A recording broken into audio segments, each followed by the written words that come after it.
안녕하십니까. 오늘 세미나 7 시간입니다. 정신분석의 윤리. 오늘은 그 궁정풍 사랑에 대한 그 시의 역사에 대해서 한번 알아보겠습니다.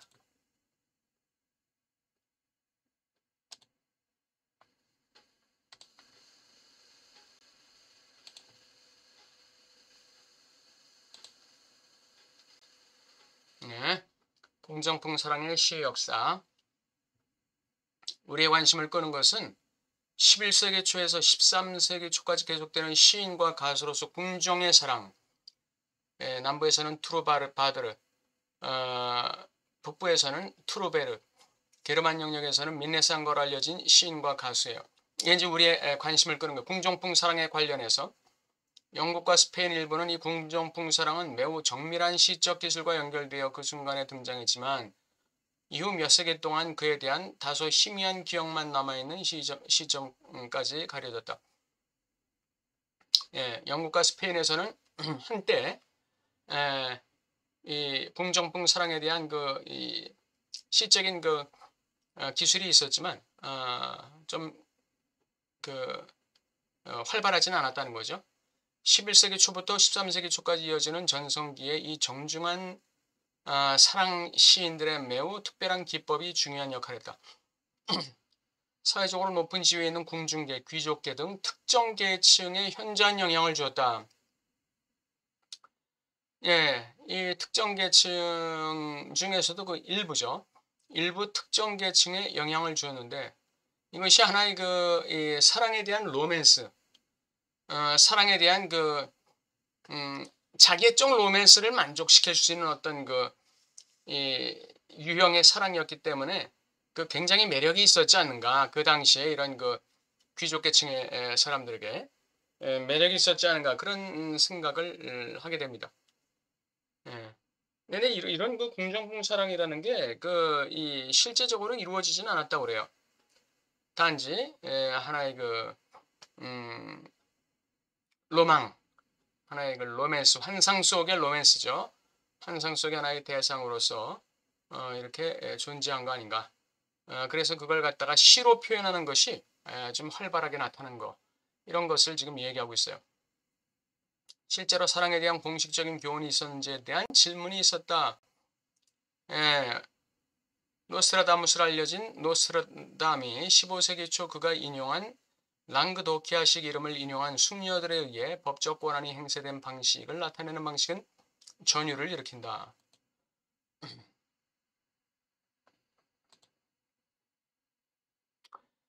이것은 그 주제에 대한 스탕달의 사랑에 대하여에서 충실히 재현되었다. 이는 당시 프로방살이라고 불렸던 궁중의 사랑시의 부활에 대한 낭만주의자들의 관심에 매우 근접한 것이다. 이게 낭만주의 나오죠. 하나의 자기적인 사랑의 낭만을 추구했던 사람들이 이런 이 궁중식 사랑에 대한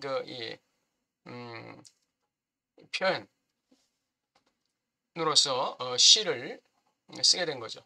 미셸 드 노스트르담이 불러일으킨 사랑의 궤변에 전념하는 이러한 재판소의 존재와 운영은 논쟁의 여지가 있으나 그럼에도 우리는 특히 르누아르가 1917년에 발견하고 출판한 앙드레아 카펠라누스의 작업을 포함하여 특정 텍스트를 가지고 있다.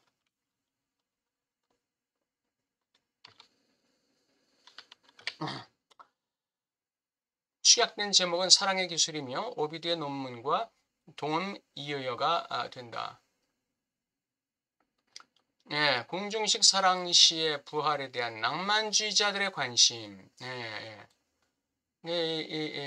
낭만주의 시대에 이런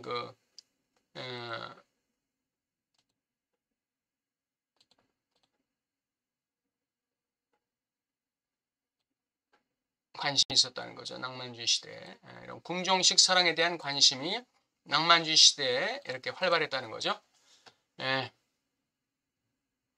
르누아르가 비브리오텍 나초날에서 발견한 이 14세기 원고는 아퀴텐느의 엘레아노르라는 여자를 포함해서 잘 알려진 역사적 인물인 숙녀들이 전한 판결문을 제공한다.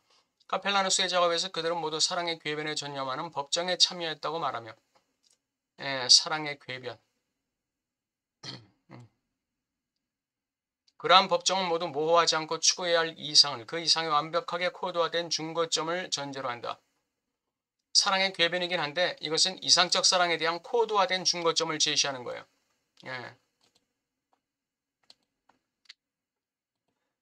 이상적 사랑에 대한 코드화된 중거점.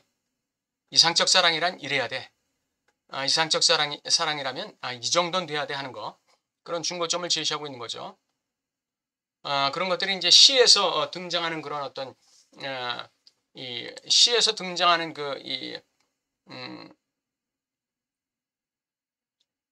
공통점이라고 할까? 그런 것이죠. 예. 그것들은 모두 기표를 제외하고는 용어가 겹치고 서로 반복되는데 동일한 시스템을 포함하고 있다. 그들은 다양한 주제로 조직되어 있는데 그중 첫 번째는 애도, 심지어 죽음에 이르기까지 애도하는 것이다. 예. 궁정풍 사랑을 희구하는데 그 희구가 현실적인 실천으로 이루어지지 못하는 데 대한 그 애도죠. 예. 단순히 해봐야 그냥 시를 쓰는 정도밖에 안 되는 거예요. 시로 승화시키는 것밖에 안 되는 거죠.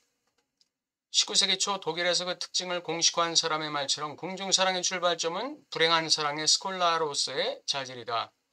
특정 용어는 레이디의 가치가 달성되는 영역을 정의한다. 레이디의 가치가 달성되는 것. 여기 레이디의 가치가 달성되는 거에 이제 가치를 두었는데 이 레이디의 가치가 달성되는 것이 성공할까요? 성공하지 못하죠. 왜 성공 못할까요? 이 레이디는 환상 속의 여인이지 실제 현실의 여인이 아니에요. 실제 현실의 여인을 갖다가 아주 이상화시키는 게 이게 레이디란 말이에요. 그러니까 이 레이디에 대한 가치가 달성될 수가 없는 것이죠. 이상한 의식의 파트너 간의 교환을 규제하는 규범, 즉 보상 사면은 청에 의해 표시되는 영역이다.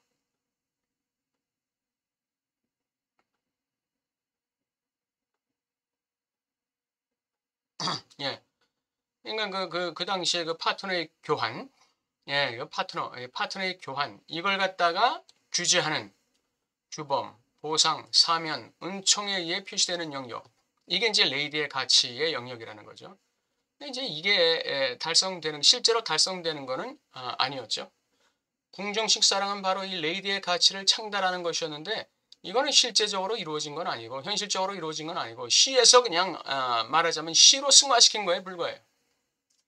궁정식 사랑이 역사적 상황이 소위 여성의 발전이나 해방이라 부를 수 있는 것을 가리키는 것이 아무것도 없는 것처럼 보이는 시기에, 다시 말해서 여성들이 교환의 대상이 되었던 그 시기에 이런 궁정식 사랑이 등장해서 너무 놀랐다는 거죠. 궁정사랑이 만발한 시기에 일어나 몽펠리에의 윌리엄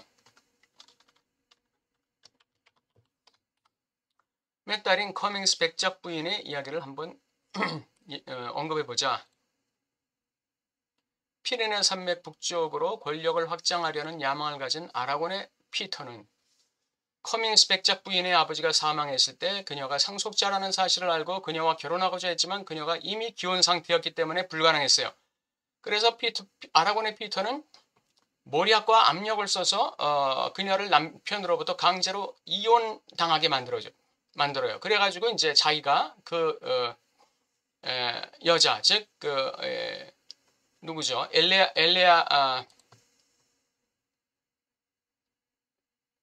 커밍스 백작 부인, 커밍스 백작 부인을 이제 아내로 맞이하게 되지만 그러나 학대를 해요.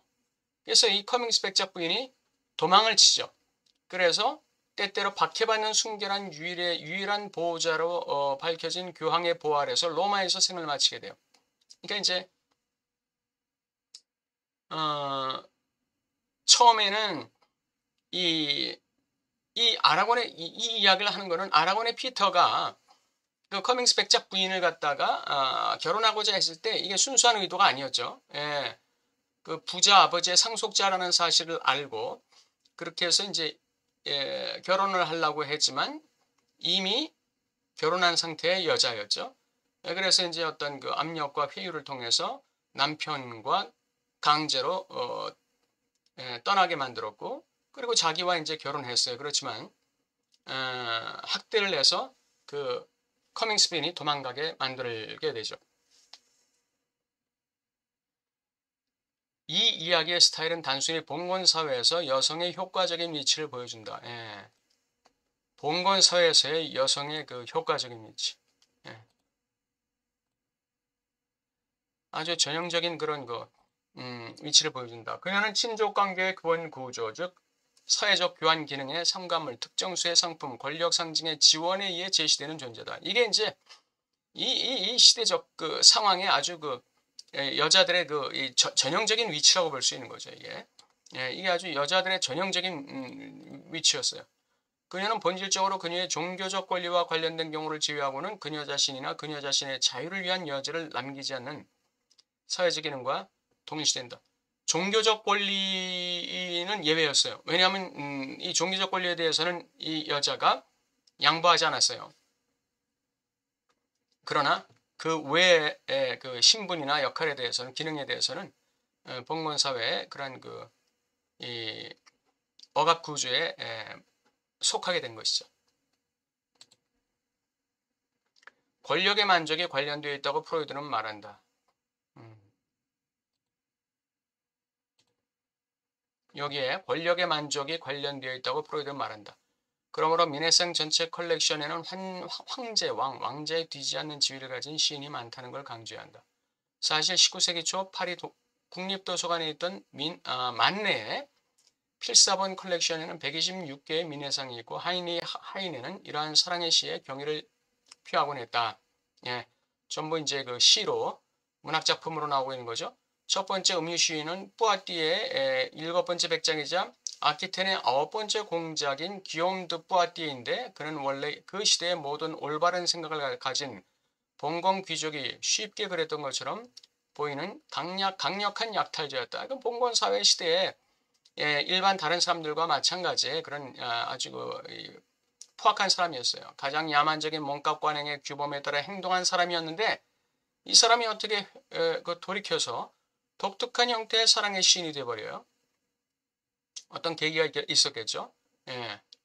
이 뿌아띠에, 기욤 드 뿌아띠에 관련된 진정한 사랑의 의식에 대한 주제별 분석이 포함된 저작물을 즉시 읽어보라. 문제는 분석가로서 그것을 어떻게 위치시켜야 하는가이다. 이 사랑의 의식에 대한 주제별 분석, 진정한 사랑의 의식에 대한 주제별 분석에 포함된 저작물을 읽어보라. 이거를 이 분석가는 어떤 관점에서 이건 보아야 하는가, 분석가로서 그것을 어떻게 위치시켜야 하는가. 이 분석가의 작업이다 이거죠. 이 진정한 사랑이라는 거를 분석가 입장에서 어떻게 봐야 하는가, 이 문제다 이거죠. 여기서 우리는 무엇을 도출해낼 수 있는가 이거죠. 이 미네상이라는 사랑의 이 형식에서 분석가는 무엇을 도출할 수 있는가, 정신 분석적으로 무엇을 도출할 수 있는가. 이게 이제 앞으로 이 락강이 하고자 하는 얘기가 궁정풍 사랑이라는 그 환상 속의 사랑, 환상 속의 자기애적 사랑에 대한 그 어떤 로망이 우리 정신 분석의 윤리에 어떻게 접목될 수 있는지, 그걸 이제 앞으로 얘기하겠죠. 오늘은 그 궁정풍 사랑을 갖다가 시로 승화시켜서 시로 계속해서 써내려왔던 그 역사에 대해서 락강이 말한 것을 쭉 살펴봤는데, 요점은 바로 궁정풍 사랑이라는 거는 하나의 그 봉건사회 당시에 그 왕족, 귀족들에게, 일련의 그런 사람들에게 있어서의 하나의 그 로망이었다는 거죠. 그 로망이 실제적으로 펼쳐진 실제적으로 이루어지진 않고 시로 표현되었다는 거. 그래서 시 속에서 그러한 레이디에 대한 사랑, 레이디에 대한 사랑이 시로 승화되었다는 거. 그 시의 역사에 대해서 오늘 락강이 얘기하고 있습니다. 굉장히 광범한 지식이죠. 예.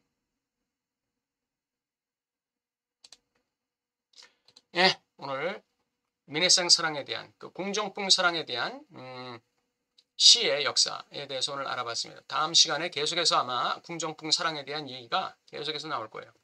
다음 주 또 뵙도록 하겠습니다.